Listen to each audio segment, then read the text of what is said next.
Now for what students and their parents need to know about sex, drugs, and flunking out. We're going to turn to Joel Epstein, author of a book with exactly that title. He joins us from New York this morning. Good morning, Joel. Good morning. All right, the subtitle to that is Answers to the Questions Your College Student Doesn't Want You to Ask. What are some of those questions? Well, first I want to say that the book is really a very general college guide for all sorts of parents and all sorts of students.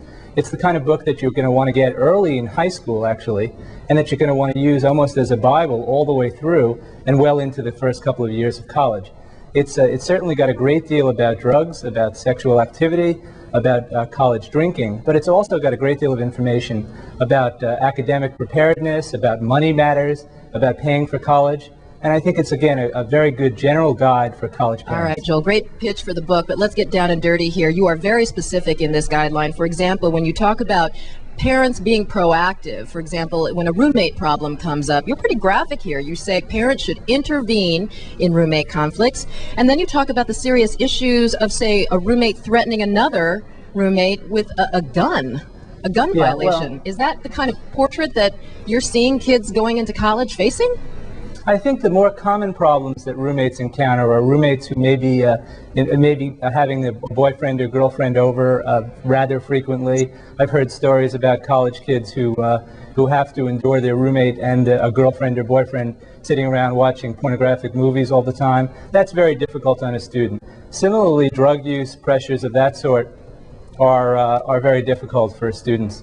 And I think parents should intervene if their student appears to be having a hard time with mental health concerns, with academic issues, and very much with roommate issues. We're going to get into exactly how they should intervene with their kids in just a moment, but let's talk about drugs. GHB, ecstasy, marijuana, booze. What are the dangers on campus? What's the drug of choice these days? Well, again, and really for a very long time, the drug of choice has been alcohol. It continues to be. It's practically free in many college communities. And I'm certainly not a prohibitionist. I really do believe that alcohol is a part of the culture, a part of the society. But I do think that parents should be very concerned. I think that parents should try to help their kids avoid schools where the norm is high-risk drinking, heavy drinking, just out of control. But how can we tell unless you go on campus yourself and check out the parties?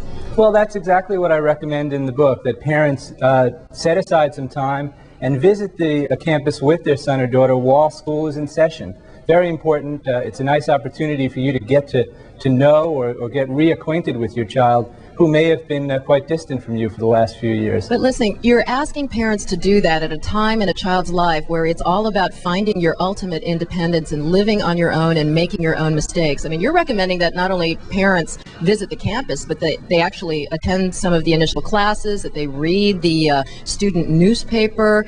It's almost as if you're asking parents to check out a daycare center for a child who can't help himself.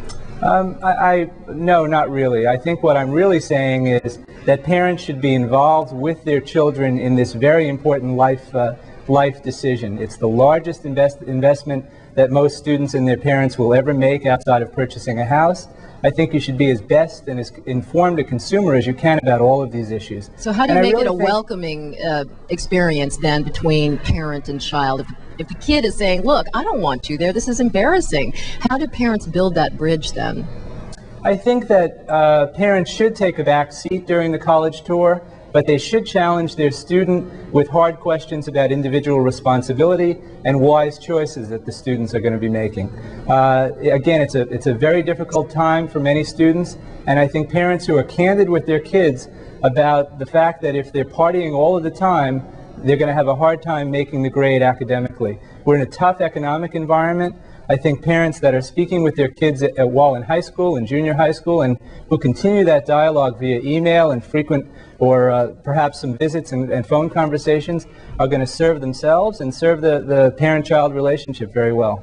Right. And most of all, I'm an advocate of individual responsibility, teaching students to really take responsibility for their actions in a responsible way. And never underestimate what you're getting into. One of the tips you say is never take a drink that you didn't pour yourself, so you know what you're getting into at a party. You control your circumstances. Very much so. Good tips. Thanks so much, Joel Epstein, author of a really useful guide for parents. Vince? Thanks very much. Thanks for having me on.